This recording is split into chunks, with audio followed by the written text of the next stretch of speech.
Welcome back to our channel ಯೋಕ್ಷಲಕ್ಷ್ಮಿ village life. ಇವತ್ತಿನ ದಿನ ಶನಿವಾರದ ವ್ಲಾಗ್ ಅಂದರೆ ಬೆಳಗ್ಗೆಯಿಂದ ಸಂಜೆ ತನಕ ಅಂದರೆ 5 ಗಂಟೆ ತನಕ, ಬೆಳಗ್ಗೆ 8 ಗಂಟೆಯಿಂದ ಸಂಜೆ 5 ಗಂಟೆ ತನಕ ದಿನ ಹೇಗಿತ್ತು ಅನ್ನೋದು ವ್ಲಾಗ್ ಮುಖಾಂತರ ಶೇರ್ ಮಾಡ್ಕೊತೀನಿ. ಮೊದಲನೇ ಸಾರಿ ವಿಡಿಯೋ ನೋಡಿದ್ರೆ ವಿಡಿಯೋ ಬಂದು ಲೈಕ್ ಮಾಡಿ ಮತ್ತು ಚಾನಲ್ ಸಬ್ಸ್ಕ್ರೈಬ್ ಮಾಡಿ ಅಂತ ಕೇಳ್ಕೊತ ಇವತ್ತಿನ ವ್ಲಾಗ್ ನೋಡೋಣ ಬನ್ನಿ. ಇವತ್ತು ಸೋಮವಾರ ಅಲ್ವಾ, ಆದರೆ ಇದು ಶನಿವಾರದ ವ್ಲಾಗ್. ಅಂದರೆ ಶುಕ್ರವಾರಕ್ಕೆ ಹನುಮಾನ್ ಚಾಲೀಸ ಸಂಕಲ್ಪ ಮುಗಿದು 11 ದಿನ ಆಗಿತ್ತು. ಅಂದರೆ ಶುಕ್ರವಾರ ಮುಗಿಸ್ಕೊಂಡೆ. ಆದರೆ ಶನಿವಾರ ದೇವಸ್ಥಾನ ಅಂದರೆ ಹನುಮಾನ್ ಟೆಂಪಲೆಲ್ಲ ಶನಿವಾರ ಓಪನ್ ಇರುತ್ತಲ್ಲ, ಹಾಗಾಗಿ ದೇವಸ್ಥಾನಕ್ಕೆ ಹೋಗಬೇಕು ಅಂತ ಅಂದ್ಕೊಂಡಿದ್ವಿ. ಬೆಳಗ್ಗೆ ಎದ್ದಿದ್ದ ಕೂಡಲೇ ಬಾಗಿಲು ತೊಳೆದು ರಂಗೋಲಿ ಹಾಕಿ ಮಕ್ಕಳನ್ನೆಲ್ಲ ಎಬ್ಬರಿಸಿ ಒಂದು 8 ಗಂಟೆ ಆಗಿತ್ತು. ಸುಮಾರು 8 ಗಂಟೆ ಟೈಮಲ್ಲಿ ನಮ್ಮ ಹೋಗಿ ಕೆಲ್ಸಕ್ಕೆ ಹೋಗಿದ್ರು. ಅಂದರೆ ತೋಟಕ್ಕೆ ಕೆಲ್ಸಕ್ಕೆ ಹೋಗಿದ್ರು. ಅಲ್ಲಿ ಗಿಡ ಎಲ್ಲ ಕಿತ್ತಾಕ್ತಿದ್ರು. ಅಂದರೆ ಶಾಮಂತಿ, ವೈಟ್ ಶಾಮಂತಿ ಹೂವು ಗಿಡ ಎಲ್ಲ ಕಿತ್ತಾಕಬೇಕು, ತುಂಬ ಹೂವು ಇದೆ ಬಾ ಅಂತ ಫೋನ್ ಮಾಡಿದರು. ಬಟ್ ಇದು ಒಂದು ನಮ್ಮ ಮನೆ ಹತ್ರನೇ, ನಮ್ಮ ಮನೆಯಿಂದ ಅಲ್ಲಿಗೆ ಸುಮಾರು ಒಂದು ಅರ್ಧ ಕಿಲೋಮೀಟರ್ ಡಿಸ್ಟೆನ್ಸ್ ಇದೆ. ಸೊ ಹಾಗಾಗಿ ಒಂಥರ ವಾಕ್ ಆಗುತ್ತೆ ಮಾರ್ನಿಂಗ್ ಟೈಮ್ ಅಂದ್ಬಿಟ್ಟು ನನ್ನ ಮಕ್ಕಳನ್ನ ಕರ್ಕೊಂಡು ಹೋಗ್ತಿದ್ದೆ. ನೀವು ನೋಡ್ತಿರ್ಬೋದು, ಇವಾಗೆಲ್ಲ ಮಳೆ ಬಂದಿರೋ ಕಾರಣ ಒಂಥರ ಸುತ್ತು ನಮ್ಮ ಸರೌಂಡಿಂಗ್ ಎಲ್ಲ ಗ್ರೀನರಿಯಾಗೇ ಇರುತ್ತೆ. ಸೊ ಎಲ್ಲಿ ನೋಡಿದ್ರು ಬರೀ ಹಸಿರು ಹಸಿರು ಹಸಿರು ಆ ಥರ ಇರುತ್ತೆ. ನೋಡೋಕ್ಕಂತೂ ತುಂಬ ಚೆನ್ನಾಗಿರುತ್ತೆ.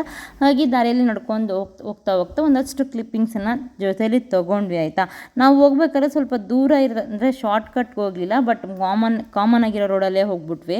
ಸೊ ತುಂಬ ದೂರ ಅಂತ ಅನಿಸು ನಮಗೆ. ಹೋಗುವಷ್ಟರಲ್ಲೇ ತೋಟದ ಹತ್ರ ಎಷ್ಟು ಗಿಡ ಕಿತ್ತಾಕಿದ್ದು ಅಂದರೆ, ಈ ಗಿಡ ನೋಡಿದಾಗ ನಮಗೇನು ಅಷ್ಟೊಂದು ಹೊಟ್ಟೆ ಉರಿ ಅನ್ನಿಸ್ಲಿಲ್ಲ. ಯಾಕೆಂದರೆ ಹೂವು ಎಲ್ಲ ಆಲ್ಮೋಸ್ಟ್ ಅಲ್ಲಿ ಆಗೋಗ್ಬಿಟ್ಟಿದೆ, ಬಿಡಿ ಕಿತ್ತಾಕಿದ್ದಾರೆ ಬಿಡಿ ಅಂತ ಅನಿಸ್ತು. ಇನ್ನು ತೋಟದ ಹತ್ರ ಇದು ಎಂಟ್ರೆನ್ಸ್ ಇದು, ತೋಟದ ಹತ್ರ ಎಂಟ್ರೆನ್ಸ್ ಇದು ಅಂತಲೇ ಹೇಳ್ಬೋದು. ಇನ್ನು ಅವ್ರ ಶೆಡ್ ಕೂಡ ತೋರಿಸ್ತೀನಿ ಬನ್ನಿ ಒಳಗಡೆ ಹೇಗಿದೆ ಅಂತ. ಒಂದು ಸಣ್ಣ ಕ್ಲಿಪ್ಪಿಂಗ್ಸನ್ನ ತೊಗೊಂಡಿದ್ದೀನಿ. ಈ ಥರ ಶೆಡ್ಡಲ್ಲಿ ಇರಬೇಕು, ಮಳೆ ಬಂದಾಗ ಈ ಥರ ಶೆಡ್ಡಲ್ಲಿ ನಿಂತ್ಕೊಂಡಿರ್ಬೇಕಾದ್ರೆ ಒಂಥರ ಖುಷಿ ಆಗುತ್ತೆ ಗೊತ್ತಾ. ಅದು ಒಂಥರ ಈ ಥರ ಒಂದು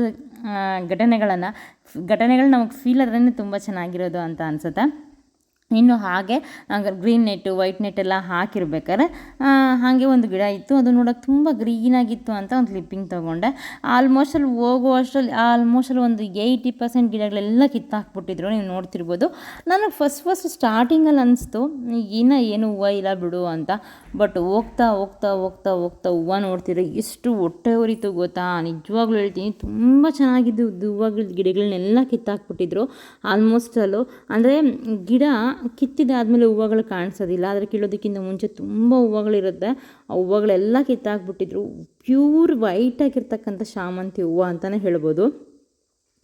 ಕೊನೆಗೆ ರೀಸನ್ ಕೇಳಿದ್ದಕ್ಕೆ ಯಾಕೆ ಕಿತ್ತಾಕ್ತಿರೋದು ಅಂದರೆ, ಲಿಟ್ಲ್ ಬಿಟ್ ತುಂಬ ಕಡಿಮೆ ಡ್ಯಾಮೇಜ್ ಬಂದುಬಿಟ್ಟಿದೆ. ಇನ್ನೂ ಅದು ಆಗೇ ಬಿಟ್ಟರೆ ವೈಟ್ ಕಲರ್ ಹೋಗಿ ಬ್ರೌನ್ ಕಲರ್ ಆಗಿಬಿಡುತ್ತೆ ಹೂವು. ಅಂದರೆ ಡ್ಯಾಮೇಜ್ ತುಂಬ ಆಗಿಬಿಟ್ರೆ ಯಾರು ಮಾರ್ಕೆಟಲ್ಲಿ ತೊಗೊಳ್ಳೋದೇ ಇಲ್ಲ. ಆದರೆ ಎಷ್ಟು ಲಾಸು ಅಂದರೆ, ಬೆಳೆ ಚೆನ್ನಾಗಾಗ್ಬಿಟ್ರೆ ತುಂಬ ಚೆನ್ನಾಗಿರುತ್ತೆ, ಇಲ್ಲಾಂದರೆ ಸಖತ್ ಲಾಸ್ ಆಗುತ್ತೆ ಅಂತಲೂ. ನೀವು ನೋಡಿ ಎಷ್ಟು ಚೆನ್ನಾಗಿದೆ ಹೂವು. ನಾನು ಒಂದೇ ಒಂದು ತೆಗೆದು ನೀವು ನೋಡ್ತಿದ್ದೀನಿ. ಆದರೆ ಎಲ್ಲೋ ಒಂದು ಕಡೆ ಒಂದು ಲೈನಲ್ಲಿ 1-2 ಗಿಡಕ್ಕೆ ಡ್ಯಾಮೇಜ್ ಅಂತ ಬಂದುಬಿಟ್ರೆ ಅದು ಇಡೀ ತೋಟಕ್ಕೆ ಡ್ಯಾಮೇಜ್ ಆಗಿಬಿಡುತ್ತೆ. ಸೊ ಹಾಗಾಗಿ ಏನು ಮಾಡ್ತಿದ್ದಾರೆ ಅಂದರೆ ಎಲ್ಲ ಕಿತ್ತಾಕ್ಬಿಟ್ರು. ಇನ್ನು ಅದೇ ಈ ಬೆಳೆ ಚೆನ್ನಾಗಾಗಿದ್ದಿದ್ರೆ ಕಟ್ ವೈಸ್ ತೊಗೊಂಡೋದ್ರಿದ್ರು ಎಷ್ಟೋ ಲಕ್ಷ ಆಗೋಗ್ಬಿಡ್ತಿತ್ತು. ಆದರೆ ಏನೂ ಮಾಡೋಕ್ಕಾಗಲ್ಲ, ರೈತರ ಜೀವನನೇ ಅಷ್ಟೇ. ಬಂದರೆ ಲಕ್ಷ ಬಂದುಬಿಡುತ್ತೆ, ಹೋದರೆ ಲಕ್ಷ ಹೋಗ್ಬಿಡುತ್ತೆ ಅಷ್ಟೇ. ಸೊ ಬರೋದು ಹೇಗಿರುತ್ತೋ ಹೋಗೋದು ಹಾಗೇ ಇರುತ್ತೆ. ಬಂದರೆ ಲಾಭ ಲಕ್ಷ ಬರುತ್ತೆ, ಹೋದರೆ ಬಂದಿದ್ದು ಎಷ್ಟು ಲಾಭ ಇರುತ್ತೋ ಅದೆರಡರಷ್ಟು ನಷ್ಟನೇ ಆಗಿಬಿಡುತ್ತೆ. ಪ್ರತಿ ಸರಿ ಲಾಭ ಆಗುತ್ತೆ ಅಂತಲೂ ಹೇಳೋಕ್ಕಾಗಲ್ಲ, ಹಂಗಂತ ಪ್ರತಿ ಸರಿ ನಷ್ಟ ಆಗುತ್ತೆ ಅಂತಲೂ ಹೇಳೋಕ್ಕಾಗಲ್ಲ. ಆದರೆ ಲಾಭ ಬಂದಾಗ ಎಷ್ಟು ಕಷ್ಟಪಟ್ಟಿರ್ತಾರೋ ನಷ್ಟ ಹೋದಾಗ ಕೂಡ ಅಷ್ಟೇ ಕಷ್ಟಪಟ್ಟಿರ್ತಾರೆ. ಆದರೆ ಅದು ಗೊತ್ತಾಗೋದಿಲ್ಲ ಅಷ್ಟೇ ನಮಗೆ ನೋಡೋರು ಗೊತ್ತಾಗೋದಿಲ್ಲ. ಬಟ್ ಅದು ಪ್ರತಿಯೊಂದು ಕೆಲಸನೂ ಮಾಡಿಸಿದಾಗ ಖರ್ಚು ವೆಚ್ಚ ಅದನ್ನೆಲ್ಲ ಕಂಪೇರ್ ಮಾಡಿದ್ರೆ ನಷ್ಟ ಆದಾಗ ತುಂಬ ಕಷ್ಟ ಆಗುತ್ತೆ. ಇದೇ ರೈತರ ಜೀವನ, ಏನೂ ಮಾಡೋದಕ್ಕಾಗೋದಿಲ್ಲ. ಆದರೆ ನಾವು ಅಂದ್ಕೊತೀವಿ ಬರುತ್ತೆ ಬಿಡು, ಅವ್ರಿಗೇನು ಲಕ್ಷ ಲಾಭ ಬರುತ್ತೆ, ಆರಾಮಾಗಿರ್ತಾರೆ ಅಂತ. ಬಟ್ ಅದ್ರ ಹಿಂದೆ ಎಷ್ಟು ಸಾಲ ಆಗಿರುತ್ತೆ, ಎಷ್ಟು ಕಷ್ಟ ಇರುತ್ತೆ ಅಂತ ಗೊತ್ತು. ಪ್ರತಿ ಹಂತದಲ್ಲೂ ಕೆಲಸಗಳಿಗೆ ಎಕ್ಸ್ಟ್ರಾ ದುಡ್ಡು ಅಂತ ಬೇಕಾಗಿರುತ್ತೆ.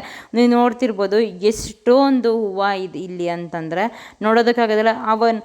ನೆಡಬೇಕಾದ್ರೂ ಎಷ್ಟು ಖರ್ಚಾಗಿರುತ್ತೋ ಅದನ್ನು ಲಾಸ್ ಆಗಿ ಆ ಗಿಡನ ಕಟ್ ಮಾಡಿಸ್ಬೇಕಾದ್ರೂ ಅಷ್ಟೇ ಖರ್ಚಾಗಿರುತ್ತೆ. ಸೀರಿಯಸ್ಲಿಯಾಗಿ ಹೇಳ್ತೀನಿ, ಏನು ಮಾಡೋದಕ್ಕಾಗೋದಿಲ್ಲ. ಸೊ ಇದು ಇವತ್ತು ನನಗೆ ಹೇಳಲೇಬೇಕಾದ ಒಂದು ಪರಿಸ್ಥಿತಿ ಬಂತು. ಅಂದರೆ ನಾವು ರೈತರಾಗಿ ಕೆಲವೊಂದ್ಸಲಿ ನಾವು ಅನುಭವಿಸಿದ್ದೀವಿ. ಸೊ ಹಾಗಾಗಿ ಹೇಳ್ತಿದ್ದೀನಿ.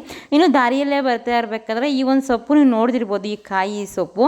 ಇದು ನಾವು ಚಿಕ್ಕವಾಗಿದ್ದಾಗ ನಮಗೇನಾದ್ರು ಬಿದ್ದು ಹುಣ್ಣಾಗ್ಬಿಟ್ರೆ ಇದಕ್ಕೆ ಎಲೆನ ಮತ್ತು ಸುಣ್ಣನ ಎರಡೂ ಸೇರಿ ನೀಟಾಗಿ ಜಜ್ಜಿ ಆ ರಸ ಇರುತ್ತಲ್ಲ ಆ ಹುಣ್ಣು ಮೇಲೆ ಹಾಕಿ ಆ ಸೊಪ್ಪನ್ನ ಹಾಕಿ ಕಟ್ಬಿಡ್ತಿದ್ವಿ. 2-3 ದಿನಕ್ಕೆ ಹುಣ್ಣು ಬಾಡ್ಬಿಟ್ಟಿರ್ತಿತ್ತು. ನೀವು ಚಿಕ್ಕ ವಯಸ್ಸಲ್ಲಿ ಈ ಥರ ಮಾಡಿದ ನೆನಪಿದೆ. ಈ ಥರ ಗಿಡಗಳು ಸುಮಾರಿದೆ. ಇದರಲ್ಲಿ ಹಣ್ಣು ಕೂಡ ಬಿಡುತ್ತೆ, ಅಂದರೆ ಬ್ಲೂ ಕಲರ್ ಹಣ್ಣು ಬಿಡುತ್ತೆ. ಸೊ ಅದನ್ನು ಕೂಡ ತಿಂತಾ ಇದ್ವಿ ನಾವು ಚಿಕ್ಕ ವಯಸ್ಸಲ್ಲಿದ್ದಾಗ. ಇನ್ನು ಫೈನಲಿ ಎಷ್ಟೊಂದು ಹೂವು ಅಂದರೆ ನಾವು ಮಾವನೇ ಕಿತ್ತಿಟ್ಟಿದ್ರು ಹೂವು, ನಾವು ಜೊತೆಗೆ ಕಿತ್ಕೊಂಡು ಮನೆಗೆ ಬಂದ್ವಿ. ಸೊ ಬರೋವಾಗ ಒಂದು ದಾರಿಯಲ್ಲಿ ಬಂದ್ವಿ, ಹೋಗೋವಾಗ ಇನ್ನೊಂದು ದಾರಿಯಲ್ಲಿ ಹೋಗ್ತಿದ್ವಿ. ಸ್ವಲ್ಪ ಶಾರ್ಟ್ ಕಟ್ ಅಂದರೆ ಒಂದು 1/4 ಕಿಲೋಮೀಟರ್ಗಿಂತ ಒಂದು ಸ್ವಲ್ಪ ದೂರ ಆಗ್ತಿತ್ತು ಅಷ್ಟೇ. ಇನ್ನು ಫೈನಲಿ ಮನೆಗೆ ಬಂದು ಅಲ್ಲೇ ಇರ್ತಕ್ಕಂಥ ತೋಟದಲ್ಲಿ ಒಂದು ಬ್ಯಾಗನ್ನು ತೊಗೊಂಡು ಬಂದು ಇಲ್ಲಿ ಹೂವು ಎಲ್ಲ ಹಾಕ್ತಿದ್ದೀನಿ. ನೀವು ನೋಡ್ತಿರ್ಬೋದು. ನಾವು ಬಂದು ಹೂವನ್ನ ಕವರಲ್ಲಿ ಕಿತ್ಕೊಬಂದಿದ್ದೀವಲ್ಲ, ಇಷ್ಟ ನಾವು ಕಿತ್ಕೊಬಂದಿದ್ದು. ಇನ್ನು ಬ್ಯಾಗಲ್ಲಿರತಕ್ಕಂಥದ್ದು ಎಲ್ಲ ಹೂವನ್ನ ನಮ್ಮ ಮಾವ ಮೊದಲೇ ಕಿತ್ತಿಟ್ಟಿದ್ರು. ಸೊ ಇನ್ನು ಶನಿವಾರ ಆಗಿತ್ತು, ದೇವಸ್ಥಾನಕ್ಕೂ ಹೋಗ್ಬೋದಲ್ವಾ ಅನ್ನೋ ಕಾರಣಕ್ಕೋಸ್ಕರ ಏನು ಮಾಡ್ತಿದ್ದೆ, ಆಲ್ಮೋಸ್ಟ್ ಅಲ್ಲಿ ನೆಲ ಎಲ್ಲ ಕ್ಲೀನಾಗೇ ಇತ್ತು, ಏನು ಗಲೀಜಿರಲಿಲ್ಲ. ಹಾಗಾಗಿ ಇಷ್ಟು ಹೂವನ್ನ ಫೈನಲಿ ಕಿತ್ಕೊಂಡು ಬಂದು ಇನ್ನು ಕಿತ್ಕೊಂಡು ಬಂದಿರೋ ಹೂವು ಕಿತ್ಕೊಬಂದ್ಬಿಟ್ರೆ ಸಾಲದ, ಅದು ಹೂವನ್ನು ನೀಟಾಗಿ ಚೆನ್ನಾಗಿರ್ತಕ್ಕಂಥ ಹೂವೆಲ್ಲ ನೀಟಾಗಿತ್ತು ಕಟ್ಟಿ ಮತ್ತು ಪೂಣಿಸಿ ಮಾಡಬೇಕಲ್ವ. ಇನ್ನು ಕಟ್ ವೈಸ್ ಅಂದಿರ್ತಕ್ಕಂಥ ಹೂವನ್ನು ಒಂದು ವಾಸ್ಗೆ ಹಾಕಿ ನೀಟಾಗಿ ಇಲ್ಲಿಡ್ತಿದ್ದೀನಿ. ನೀವು ನೋಡ್ತಿರ್ಬೋದು. ನನ್ನ ಮನೇಲಿ ಇನ್ನೂ ಕೆಲವೊಂದು ಟೇಬಲ್ಸ್ ಎಲ್ಲ ಇರುತ್ತಲ್ಲ, ವಾಸೆಲ್ಲ ಇಡ್ತಕ್ಕಂಥ ಟೇಬಲ್ಸ್ ಆಗಿರ್ಬೋದು, ಆ ಥರದ್ದೆಲ್ಲ ಇನ್ನೂ ತೊಗೊಬಂದಿಲ್ಲ. ಸೊ ಇರೋ ಟೇಬಲ್ನೇ ಅಲ್ಲಿ ಹಾಕ್ಬಿಟ್ಟು ಇಡ್ತಿದ್ದೀನಿ. ಚಿಕ್ಕದಾಗಿರ್ತಕ್ಕಂಥ ವಾಸನ್ನು, ಗ್ಲಾಸ್ ವಾಸ್ ಇದು ಬಂದು ಮಿಲ್ಕ್ ಸ್ಟೋರ್ ಮಾಡ್ಕೊಂಡು ಇಕ್ಕೊತಾ ಇದ್ದಿದ್ದು ಫ್ರಿಜ್ಜಲ್ಲಿ. ಇವಾಗ ಸದ್ಯಕ್ಕೆ ಹೂವು ಇಟ್ಬಿಡೋಣ ಅಂತ ಇಟ್ಟೆ. ಇನ್ನು ದೇವ್ರ ಮನೆ ಮುಂದೆ ಇನ್ನೂ ಇತ್ತಲ್ವ ಥರ ಇದ್ದಿದ್ದು ಹೂವು, ಅದೆಲ್ಲ ದೇವ್ರ ಮನೆ ಮುಂದೆ ಒಂದು ಮೂಲೆಯಲ್ಲಿ ಲೋಟದಲ್ಲಿ ಹಾಕಿಟ್ಟಿದ್ದೀನಿ. ಇನ್ನು ದೊಡ್ಡ ಹೂವು ಎಲ್ಲ ತೊಗೊಂಡು ನೀಟಾಗಿ ಹಾರಗಳ ಪೂಣಿಸಿ ಇಟ್ಟಿದ್ವಿ. ಸುಮಾರು ಒಂದು 6ರಿಂದ 7 ಹಾರ ಪೂಣಿಸಿದ್ವಿ. ಜೊತೆಗೆ ಒಂದು 2 ಮೊಳ ಆಗುವಷ್ಟು ಹೂವನ್ನು ದೇವಸ್ಥಾನಕ್ಕೆ ಅಂತಲೇ ಇಟ್ಟಿದ್ದೆ. ಇನ್ನು ಇದನ್ನೆಲ್ಲ ಪೂಣಿಸಿ ಎತ್ತಿ ಇಡೋ ಅಷ್ಟರಲ್ಲಿ ಆಲ್ಮೋಸ್ಟ್ 11:30 ಆಗೋಗಿತ್ತು ಟೈಮು. ಯಾಕಂದರೆ ಅಷ್ಟೊಂದು ಇತ್ತಲ್ವ ಹೂವು. ಸೊ ಅದರಲ್ಲೂ ಮತ್ತೆ ಇನ್ನು ಸ್ವಲ್ಪ ಎತ್ತಿಟ್ಟಿದ್ದೀವಿ. ಇನ್ನು ನಾನು ಸ್ನಾನ ಮಾಡ್ಕೊಂಡು ಬಂದು, ಮಕ್ಕಳೆಲ್ಲ ಸ್ನಾನ ಮಾಡ್ಕೊಬಂದು, ನನ್ನ ಮಗಳು ದೇವ್ರ ಮನೆಯಲ್ಲೆಲ್ಲ ಕ್ಲೀನ್ ಮಾಡ್ತಾಯಿದ್ಲು. ಕ್ಲೀನ್ ಮಾಡಿ ಹೂವು ಹಾಕ್ತಾಯಿದ್ಲು. ನಾನೇನು ಮಾಡ್ತಿದ್ದೆ ಅಂದರೆ ಬಾಗಿಲಿಗೆಲ್ಲ ಇಟ್ಕಲ್ವಲ್ಲ, ಹಾಗಾಗಿ ಹೊರಗಡೆ ಇರೋ ಬಾಗಿಲು ಮತ್ತು ಮೈನ್ ಡೋರ್ಗೂ ಮತ್ತು ದೇವ್ರ ಮನೆ ಡೋರ್ಗೂ ಹೂವು ಎಲ್ಲ ಹಾಕ್ತಿದ್ದೀನಿ. ನೋಡ್ತಿರ್ಬೋದು. ಆದರೆ ಏನನ್ನಿಸ್ತು ಅಂದರೆ ಈ ಯೆಲ್ಲೋ ಕಲರ್ ಹೂವು ಇದ್ದರೆ ಅಥವಾ ಬೇರೆ ಇನ್ಯಾವ್ದಾದ್ರು ಕಲರ್ ಇದ್ದಿದ್ರೆ ಇದ್ರ ಜೊತೆಗೆ ತುಂಬ ಚೆನ್ನಾಗಿರ್ತಿತ್ತು. ಲೈಕ್ ಯೆಲ್ಲೋ ಕಲರ್ ಶಾಮಂತಿಗೆ ಮತ್ತು ವೈಟ್ ಕಲರ್ ಒಂದೊಂದು ಮಿಕ್ಸ್ ಇದ್ದಿದ್ರೆ ಇನ್ನೂ ಚೆನ್ನಾಗಿರ್ತಿತ್ತು ಲುಕಿಂಗ್ ವೈಸ್ ಅಂತ ಅನ್ನಿಸ್ತು. ಬಟ್ ಸಿಕ್ಕಿರೋದೇ ಸುಮ್ಮನೆ, ಅದರಲ್ಲೂ ಆ ಥರ ಈ ಥರ ಅಂದ್ಕೊಳ್ಳೋದು ಏನಪ್ಪ ಅಂತ ಇರೋದ್ರಲ್ಲೇ ಹಾಕ್ತಿದ್ದೀವಿ. ಆದರೆ ಇನ್ನೂ ದೇವ್ರ ಮನೆದೆಲ್ಲನೂ ಎಲ್ಲೆಲ್ಲ ಹಾಕಬೇಕು ಹೂವು ಅಲ್ಲೆಲ್ಲ ನನ್ನ ಮಗಳು ಹಾಕಿದ್ಲು. ಇನ್ನು ಎಕ್ಸ್ಟ್ರಾ ಹೂವು ಇನ್ನೂ ಜಾಸ್ತಿ ಉಳಿದಿತ್ತು. ಸೊ ಅದನ್ನೆಲ್ಲ ಏನು ಮಾಡೋದು ಅಂದ್ಬಿಟ್ಟು ದೇವ್ರ ಮನೆಯಲ್ಲಿ ಕಟ್ಟೆ ಥರ ಕಟ್ಸಿದ್ದೀವಲ್ವ ಟೈಲ್ಸಲ್ಲಿ, ಗ್ರಾನೈಟಲ್ಲಿ, ಅದ್ರ ಮೇಲೆ ನಾನು ಹಾಕ್ಸ್ಬಿಟ್ಟೆ. ಆವಾಗ ಸ್ವಲ್ಪ ಚೆನ್ನಾಗಿ ಓವರಾಗಿ ಕಾಣಿಸುತ್ತೆ ಲುಕಿಂಗ್ ವೈಸು ಅಂತ ಅನಿಸಿ ಹಾಕಿದ್ವಿ. ಇನ್ನು ಇವತ್ತು ಅಂದರೆ ಶನಿವಾರ, ಮೊನ್ನೆ ಅಲ್ವ ಶನಿವಾರ. ಸೊ ನಿನ್ನೆ ಒಂದು ಬೇರೆ ವಿಡಿಯೋ ಅಪ್ಲೋಡ್ ಮಾಡೋಕ್ಕೆ ಟ್ರೈ ಮಾಡಿದೆ. ಅದು ವಿಡಿಯೋ ಅಪ್ಲೋಡೇ ಆಗಲಿಲ್ಲ, ಯಾಕೆ ಅಂತ ಗೊತ್ತಾಗಲಿಲ್ಲ. ಮೊನ್ನೆನೂ ಒಂದು ಹಂಗೆ ಆಯಿತು, ಒಂದು ದಿನ ಪೂರ್ತಿ ಆಗಿತ್ತು ಒಂದು ವಿಡಿಯೋ ಅಪ್ಲೋಡ್ ಮಾಡೋ ಅಷ್ಟರಲ್ಲಿ. ಸೊ ಹಾಗಾಗಿ ಇದನ್ನು ಎಡಿಟ್ ಮಾಡಿಟ್ಟು ಸೋಮವಾರ ಮಾಡೋಣ ಅಂತ ಇವತ್ತು ಅಪ್ಲೋಡ್ ಮಾಡ್ತಿದ್ದೀನಿ ಅಷ್ಟೇ. ಈ ವಾಸ್ ನೋಡಿ ಎಷ್ಟು ಚೆನ್ನಾಗಿದೆ, ಆ ಗ್ರೀನ್ಗೂ ಮತ್ತು ವೈಟ್ಗೆ ಎರಡಕ್ಕೂ ಕಾಂಬಿನೇಷನ್ ತುಂಬ ಚೆನ್ನಾಗಿದೆ ಅಲ್ವಾ. ಆದರೆ ಇದು ಟೇಬಲ್, ಅದಕ್ಕೆ ಅಂತ ಒಂದು ಟೇಬಲ್ ಒಂದು ಬರುತ್ತಲ್ಲ ವಾಸ್ ಥರ, ಅದು ಇಟ್ಟು ಒಂದು ಟೇಬಲ್ ಚಿಕ್ಕದಾಗಿ ಒಂದು ಗ್ಲಾಸ್ ಟೇಬಲ್ ಇದ್ದಿದ್ರೆ ತುಂಬ ಚೆನ್ನಾಗಿರ್ತಿತ್ತು. ಹೂವು ನೋಡಿ ಹತ್ತಿರದಿಂದ ವೈಟ್ ಇಷ್ಟು ಪ್ಯೂರಾಗಿದೆ ಅಲ್ವಾ. ಸೊ ಇದು ಮತ್ತು ದೇವ್ರ ಮನೆ ಹತ್ರ ಎರಡು ಥರ ಇಟ್ಟಿದ್ದೀನಿ ಅಷ್ಟೇ. ಇನ್ನು ಮಿಕ್ಕಿದೆಲ್ಲನೂ ಕವರಲ್ಲಿ ಗಂಟು ಹಾಕಿಟ್ಟಿದ್ದೀನಿ. ನೋಡಿ ದೇವ್ರ ಮನೆ ಹತ್ರ ಇಲ್ಲಿಟ್ಟಿದ್ದೀನಿ. ಇಲ್ಲೂ ಅಷ್ಟೇ ಒಂದು ಇಟ್ಟರೆ, ಒಂದು ವಾಸ್ ಥರ ಇಟ್ಟರೆ ಅದು ಕೂಡ ಚೆನ್ನಾಗಿರುತ್ತೆ. ಫೈನಲಿ ದೇವ್ರ ಮನೆ ದೀಪ ಎಲ್ಲ ಹಚ್ಚಿ ಫೈನಲಾಗಿ ಈ ಥರ ಇದೆ, ನೋಡ್ತಿರಬಹುದು. ಇಲ್ಲಿ ನನ್ನ ಮಗಳು ಜವಾದಿ ಪೌಡರನ್ನು ಹಾಕ್ತಿದ್ದಾಳೆ ಆ ದೀಪಕ್ಕೆ.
ದಿನ ನಾನು ಪೂಜೆ ಮಾಡಿದೆ, ಇನ್ನೊಂದು ದಿನ ನನ್ನ ಮಗಳು ಪೂಜೆ ಮಾಡ್ತಾಳೆ. ಇದು ನಾನು ಹನುಮಾನ್ ಚಾಲಿಸ ಸಂಕಲ್ಪ ಮಾಡಿದಾಗ ಪ್ರತಿದಿನ ನಾನೇ ಮಾಡ್ತಾಯಿದ್ದೆ. ಈಗ ನಾನು ಮಾಡ್ತೀನಿ ಅಂತ ಹೇಳಿದ್ಲು, ಹಾಗಾಗಿ ಅವಳಿಗೆ ಮಾಡಲಿ ಅಂತ ಬಿಟ್ಟಿದ್ದೀನಿ. ಇನ್ನು ಕೊನೆಯದಾಗಿ ಮಂಗಳಾರತಿ ಮಾಡಿ ಆ ಪೂಜೆಯನ್ನು ಮುಗಿಸಿದ್ಲು ಫೈನಲಿ ಅಂತಲೇ ಹೇಳ್ಬೋದು. ಇನ್ನು ಇದೆಲ್ಲ ಮುಗಿಯೋಷ್ಟರಲ್ಲಿ ಆಲ್ಮೋಸ್ಟ್ 12:30 1 ಗಂಟೆ ಆಗೋಗ್ಬಿಟ್ಟಿತ್ತು.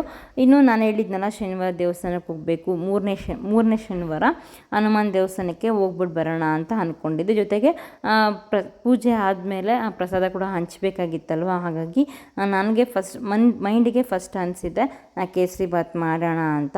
ಇನ್ನು ಕೇಸರಿ ಬಾತ್ ಮಾಡಿದ್ದಾಗಿರ್ಬೋದು, ಎಲ್ಲವನ್ನು ದೇವಸ್ಥಾನಕ್ಕೆ ಹೋಗಿದ್ದು ಬಂದಿದ್ದು ಎಲ್ಲ ಸಹ ಇದೇ ಲಾಗಲ್ಲಿ ಕಂಟಿನ್ಯೂ ಆಗುತ್ತೆ. ಹಾಗಾಗಿ ವಿಡಿಯೋನ ಪೂರ್ತಿಯಾಗಿ ನೋಡ್ತಾ ಹೋಗಿ.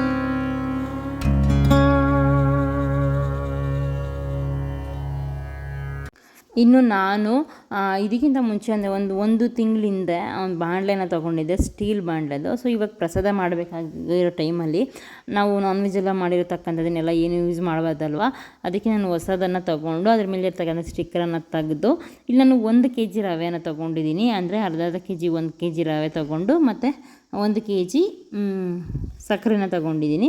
ಇಲ್ಲಿ ತುಪ್ಪನ ಮೇಲೆ ಕಡಿಮೆ ಜಾಸ್ತಿ ಇರಲಿಲ್ಲ, ಹಾಗೆ ಇದು ಇದ್ದಿದ್ದ ತುಪ್ಪವನ್ನು ಯೂಸ್ ಮಾಡಿಕೊಂಡು ಮಾಡ್ತಿದ್ದೀನಿ ಅಷ್ಟೇ. ತುಪ್ಪ ಮತ್ತು ಎರಡು ಮಿಕ್ಸ್ ಮಾಡಿ 2 ರವೆಯನ್ನು ನೀಟಾಗಿ ಅಂದರೆ ಲೈಟ್ಲ್ ಬಿಟ್ ಬ್ರೌನ್ ಬರುತ್ತಲ್ಲ ಅಲ್ಲಿ ತನಕ ನೀಟಾಗಿ ಹುರಿತಿದ್ದೀನಿ. ರವೆಯನ್ನು ಹೇಗೆ ಹುರಿತೀವೋ ಅದ್ರ ಮೇಲೆ ಕೇಸರಿ ಬಾತ್ ಟೇಸ್ಟ್ ಚೆನ್ನಾಗಿರುತ್ತೆ ಅಂತಲೇ ಹೇಳಬಹುದು. ಇನ್ನು ನೀಟಾಗಿ ಹುರ್ಕೊತಾ ಇದ್ದೀನಿ. ಅಂದರೆ ಅರ್ಧ kg ಒಂದೊಂದು ಸಲಿಗೆ ಅರ್ಧ kg ಹಾಕಿ ಹುರಿತಿದ್ದೀನಿ. ಯಾಕಂದರೆ ಬಾಣಲೆ ಸ್ವಲ್ಪ ದೊಡ್ಡದಾಗೆ ಇದ್ದಿದ್ದ ಕಾರಣದಿಂದ ಹುರಿಸ್ಕೊಳ್ಳೋದಕ್ಕೆ ಈಸಿಯಾಗಿ ಅನ್ನಿಸ್ತು. ಸೆಂಟ್ರಲ್ಲಿ ಆಗಾಗ ಸ್ವಲ್ಪ ತುಪ್ಪ ಮತ್ತು ಎಣ್ಣೆ ಈ ಥರ ಹಾಕ್ಕೊಂಡು ಹುರಿತಾ ಇದ್ದೀನಿ. ಸ್ವಲ್ಪ ಅಂದರೆ 1-2-3 ನಿಮಿಷ ಹಿಂಗೆ ಈ ಕಡೆ ಆ ಕಡೆ ಕದಲಿದ್ರೂ ಸಹ ಹಾಗೆ ತಳ ಅಂಟ್ಕೊಂಡ್ಬಿಡುತ್ತೆ ಅಂತಲೇ ಹೇಳ್ಬೋದು ರವೆ.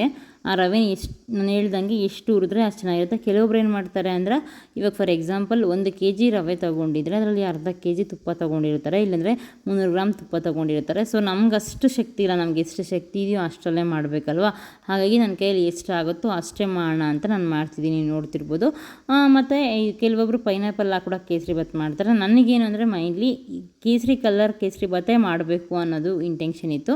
ಯಾಕಂದರೆ ಹನುಮಾನ್ಗೆ ಕೇಸರಿ ಕಲರ್ ಅಂದರೆ ತುಂಬ ಫೇವ್ರೇಟ್ ಕಲರ್ ಅಲ್ವಾ, ಈ ಕೇಸರಿ ಕಲರೇ ಮಾಡಬೇಕು ಕೊಡಬೇಕು ಅನ್ನೋದು ನನ್ನ ಒಂದು ಇಂಟೆನ್ಷನ್ ಆಗಿತ್ತು. ಹಾಗಾಗಿ ನಾನು ಕೇಸರಿ ಬಾತೇ ಮಾಡ್ತಿದ್ದೀನಿ. ಇಲ್ಲಾಂದರೆ ಆಲ್ಮೋಸ್ಟ್ ಅಲ್ಲಿ ಪೈನಾಪಲ್ ಹಾಕಿ ಯೆಲ್ಲೋ ಕಲರ್ ಕೇಸರಿ ಬಾತೇ ಮಾಡಿಬಿಡ್ತಿದ್ದೆ. ಇನ್ನು ನಮ್ಮ ಮನೇಲಿ ಇದ್ದಿದ್ದು ಬರೀ ದ್ರಾಕ್ಷಿ ಮಾತ್ರನೇ, ಹಾಗೆ ದ್ರಾಕ್ಷಿ ಮಾತ್ರನೇ ಬಳಸ್ಕೊಂಡು ನಾನು ಫ್ರೈ ಮಾಡಿಕೊಂಡು ಕೇಸರಿ ಬಾತನ್ನು ಮಾಡ್ತಿದ್ದೀನಿ ಅಂತಲೇ ಹೇಳ್ಬೋದು.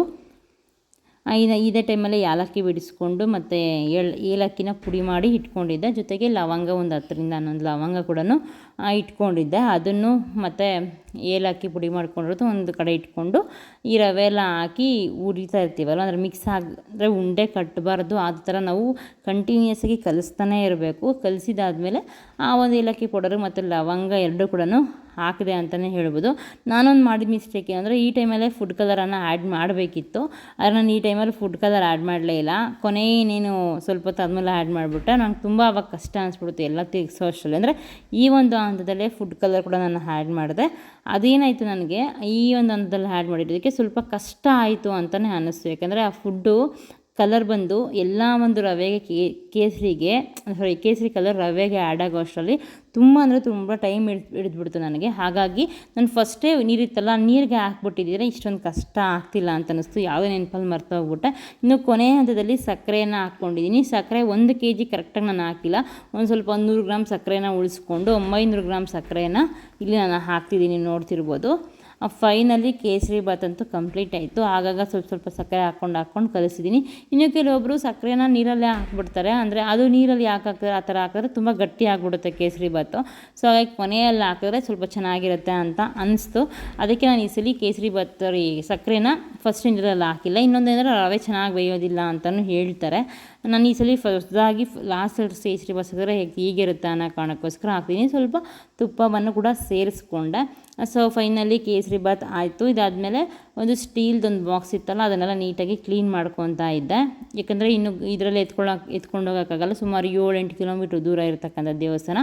ಹಾಗಾಗಿ ನಾನು ಏನು ಮಾಡಿದೆ ಅಂದರೆ ಫಸ್ಟ್ ಮಾಡಿದ ತಕ್ಷಣ ದೇವರಿಗೆ ನೈವೇದ್ಯಕ್ಕೆ ಅಂತಲೇ ಎತ್ಕೊಂಡೋಗಿ ಇಟ್ಬಿಟ್ಟೆ. ಅಂದರೆ ಹನುಮಾನ್ಗೆ ನೈವೇದ್ಯಕ್ಕೆ ಅಂತ ಕೇಸರಿ ಬಾತ್ ಇಟ್ಟಿದ್ದು ಆದಮೇಲೆ ಬಾಕ್ಸ್ ಇತ್ತಲ್ಲ ಸ್ಟೀಲ್ ಬಾಕ್ಸು, ಆ ಒಂದು ಬಾಕ್ಸಲ್ಲಿ ನೀಟಾಗಿ ಎಲ್ಲನೂ ಎತ್ತಿ ಸ್ಟೋರ್ ಮಾಡಿಕೊಂಡು ಅದಕ್ಕೆ ಒಂದು ಸೌಟನ್ನು ಹಾಕ್ಕೊಂಡೆ. ಅಕಸ್ಮಾತಲ್ಲಿ ಸೌಟ್ ಇಲ್ಲ ಅಂದರೆ ಇಲ್ಲ, ಅಲ್ಲಿ ಯಾವಾಗೂ ಅನ್ನೋದನ್ನು ಮಾಡಿಸ್ತಾರೆ ಪ್ರತಿ ವಾರನೂ. ಬಟ್ ಅಂದರೆ ಒಂದೊಂದು ವಾರ ಒಬ್ಬೊಬ್ಬರು ಮಾಡಿಸ್ತಾರೆ. ಆದರೂ ಸಹ ನಾನು ಈ ವಾರ ಲೇಟಾಗೇ ಆಗೋಯಿತು. ಸುಮಾರು ಮನೆ ಬಿಡೋ ಅಷ್ಟರಲ್ಲಿ 2:30 ಆಗೋಗ್ಬಿಟ್ಟಿತ್ತು. ಹೋಗಿದ್ದು ಒಂದು ಪ್ರಸಾದ ಕೊಟ್ಟೆ, ನಾನು ಅವ್ರಿಗೆ ಹೇಳಿದೆ ನೀವೇ ಕೊಟ್ಬಿಡಿ ಅಂತ, ಅಂದರೆ ಬಡಿಸ್ತಾ ಇದ್ರಲ್ಲ ಊಟ ಅವ್ರಿಗೆ. ಸುಮಾರು ಒಂದು 10 ನಿಮಿಷ ಅಷ್ಟೇ, ಆಲ್ಮೋಸ್ಟ್ ಅಲ್ಲಿ 10 ನಿಮಿಷ ಅಷ್ಟಲ್ಲೇ ನಾನು ಮಾಡಿದ ಪ್ರಸಾದ ಖಾಲಿನೇ ಆಗೋಯಿತು. ಯಾಕಂದರೆ ಅಲ್ಲಿ ಸುಮಾರು ಒಂದು 50 kg 100 kg ಅಕ್ಕಿ ಹಾಕಿ ಮಾಡ್ತಾರೆ, ಮತ್ತು ಮುದ್ದೆ ಮಾಡ್ತಾರೆ, ತುಂಬ ವೆರೈಟೀಸ್ ಮಾಡ್ತಾರೆ ವಾರ ಕೂಡ. ಹಾಗಾಗಿ ನಾನು ಕೊಟ್ಟಿದ್ದು ಒಂದು ಮೂಲೆಗೂ ಸಾಕಾಗಿಲ್ಲ. ನನಗೆ ಇಷ್ಟ ಶಕ್ತಿ ಆಗಿದ್ದು ಅದಕ್ಕೆ ನಾನು ಇಷ್ಟೇ ಕೊಟ್ಟ. ಇನ್ನು ಸೌಟಾಗಿ ಅದನ್ನು ಮುಚ್ಚಿಕೊಂಡು ಒಂದು ಬ್ಯಾಗಲ್ಲಿ ಇಟ್ಕೊಂಡು ಮತ್ತು ಪೂಜೆ ಸಾಮಾನೆಲ್ಲ ಏನೇನಿತ್ತಲ್ಲ ಅದನ್ನೆಲ್ಲ ತೊಗೊಂಡು ದೇವಸ್ಥಾನಕ್ಕಂತ ಹೋದ್ವಿ. ನಾನು ಇಲ್ಲಿ ಸ್ನಾನ ಮಾಡಿದ್ನಲ್ಲ, ಹೊಸ ಬಟ್ಟೆನೂ ಹಾಕ್ಕೊಂಡಿಲ್ಲ. ಇವಾಗ ಹೋಗೋವಾಗ ರೆಡಿಯಾಗಿ ಹೋಗೋಣ ಅಂತ ರೆಡಿಯಾಗಿ ಬೇಗ ಅಂದರು. ಟೈಮ್ ಆಗೋಗ್ಬಿಟ್ಟಿತ್ತು. ಆ್ಯಕ್ಚುಲಿ 1 ಗಂಟೆಗೆ ತೊಗೊಂಡು ಹೋಗಬೇಕಿತ್ತು. ಮಹಾಮಂಗಳಾರತಿ ಎಲ್ಲ 1 ಗಂಟೆಗೆ ಆಗೋದು. ಫೈನಲಿ ದೇವಸ್ಥಾನಕ್ಕೆ ಬಂದ್ವಿ. ಬಾಲಾಂಜನೇಯ ಟೆಂಪಲ್ ನೀವು ನೋಡ್ತಿರ್ಬೋದು. ಇನ್ನು ಈ ದೇವಸ್ಥಾನ ಬಂದರೆ ಚಿಕ್ಕದಾಗಿ ಇಲ್ಲಿ ಇದು ಕಾಣಿಸಿದಿಲ್ಲ, ಇದು ಮೂಲ ವಿಗ್ರಹ ಆಯಿತಾ. ಇದು ಮೂಲ ವಿಗ್ರಹ.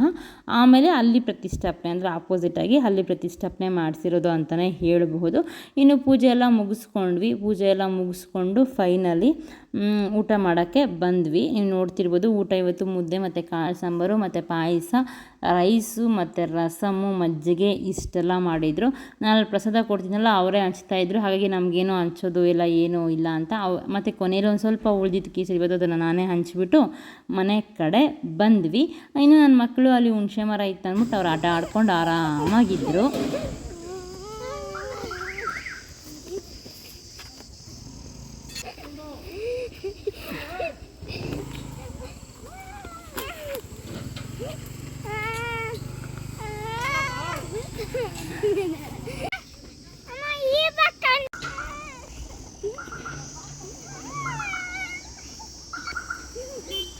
ಇದಿಷ್ಟು ಫ್ರೆಂಡ್ಸ್ ಶನಿವಾರದ ವ್ಲಾಗ್. ಹೇಗಿತ್ತು ವ್ಲಾಗ್ ಅಂತ ಖಂಡಿತ ಕಮೆಂಟ್ ಬಾಕ್ಸಲ್ಲಿ ಕಮೆಂಟ್ ಮಾಡಿ ಅಂತ ಹೇಳ್ತಾ ನೆಕ್ಸ್ಟ್ ವಿಡಿಯೋದಲ್ಲಿ ಮತ್ತೆ ಸಿಗ್ತೀನಿ. ಎಲ್ರಿಗೂ ಒಳ್ಳೆಯದಾಗಲಿ. ಬಾಯ್, ಟೇಕ್ ಕೇರ್.